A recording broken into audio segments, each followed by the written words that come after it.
Now, a day after urging India to withdraw its military personnel from the Maldives, the newly elected government led by President Mohammad Moise in May pledged to revoke any decision made by the previous administration under Ibrahim Mohammad Solih if they were deemed to compromise the sovereignty of the island nation.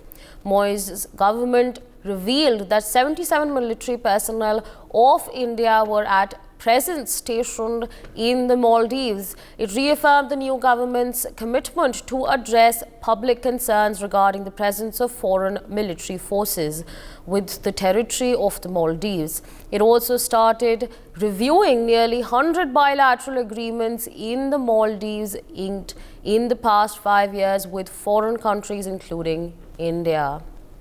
So, of course, there you heard it. Meanwhile, joining us on the broadcast is Ambassador Suresh Goyal. He's a former diplomat. Good morning, sir, and thank you so much for joining in on NewsX. Now, the Moise government revealed that 77 military personnel of India were at present stationed in Maldives, and they've in fact stated that they are going to review nearly 100 bilateral agreements in Maldives inked in the past 5 years. What do you make of this development that's coming in? Clearly, there have been several reports and there have been quite a few assessments, and it's quite well known that he is a proxy for Yassin, who is at the moment in jail for corruption charges, and essentially he will be carrying forward the policies of pro-China policies of Yassin.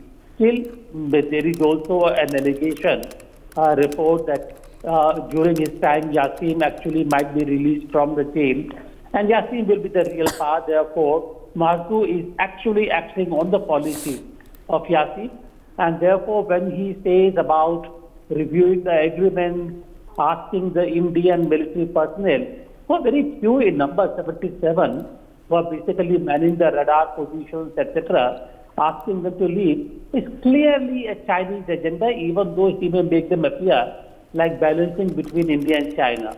And therefore, I do believe that because Maldives is a strategic relationship for us, because of the geopolitics and the where it is located, we need to really be very careful in terms of determining our response to the decision taken by Marzu, the president. Yes. Right, sir. India and Maldives share ethnic, linguistic, cultural, regional and commercial links. But as you right now mentioned, pro-China policies now may be inculcated in Maldives. How will this then ruin India's relationships with Maldives?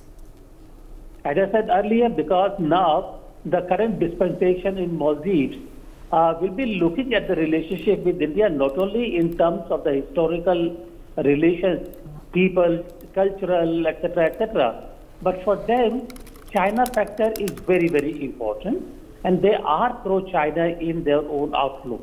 And we need to be careful in terms of determining what action we should take, because either way, we have to maintain a relationship with Maldives which does not go against our strategic interests.